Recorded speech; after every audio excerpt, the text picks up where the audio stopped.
इस जिम काटे है।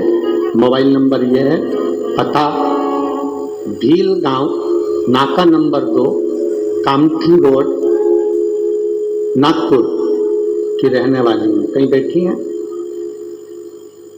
कहीं बैठी हो तो हाथ हिला सकती हैं। गुरुदेव, शिव जी के जल चढ़ाने का और रुद्राक्ष का क्या वर्णन करूं? मेरे पापा नशा करते थे गुरुजी। पिताजी को जब से मैंने होश संभाला तब से उनको नशे में देखा। आप कहते हो रुद्राक्ष में क्या है गुरुदेव, एक लोटे जल में क्या है? मैं कहती हूं गुरुदेव, मैंने अपनी जिंदगी में जब से होश संभाला मेरे पिताजी को, मेरे पापा को दारू के नशे में देखा।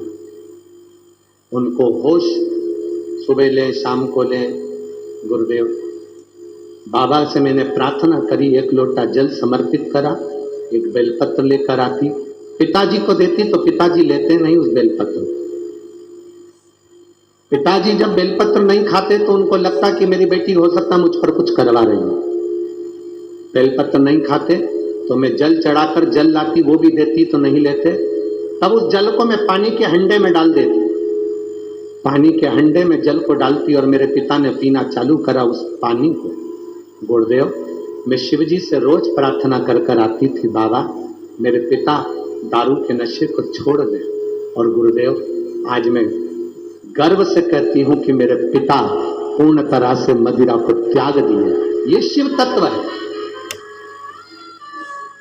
गुरुदेव, मेरे शरीर में एक बीमारी थी, जिस बीमारी के चलते मेरे को जहां पर फुंसी होती थी वहां गठान पड़ जाती थी। मेरे शरीर में जहां फुंसी हुई वहां गठान पड़ जाती थी, उस गठान को ऑपरेशन की जरूरत होती थी। जितनी बार भी मैंने थेरेपी करवाई, टेस्ट करवाए, हर तरह के ब्लड टेस्ट कराए, सारी जांचें हुई, पर इस समझ में नहीं आया कि मुझे इतनी गठाने शरीर में क्यों हो जाती।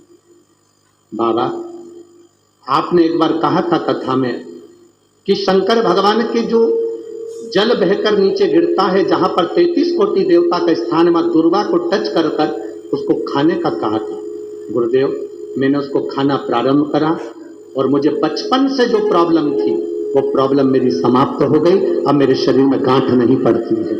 ये मेरे बाबा की कृपा, शिव तत्व ओघड़ी की कृपा, ये शंभु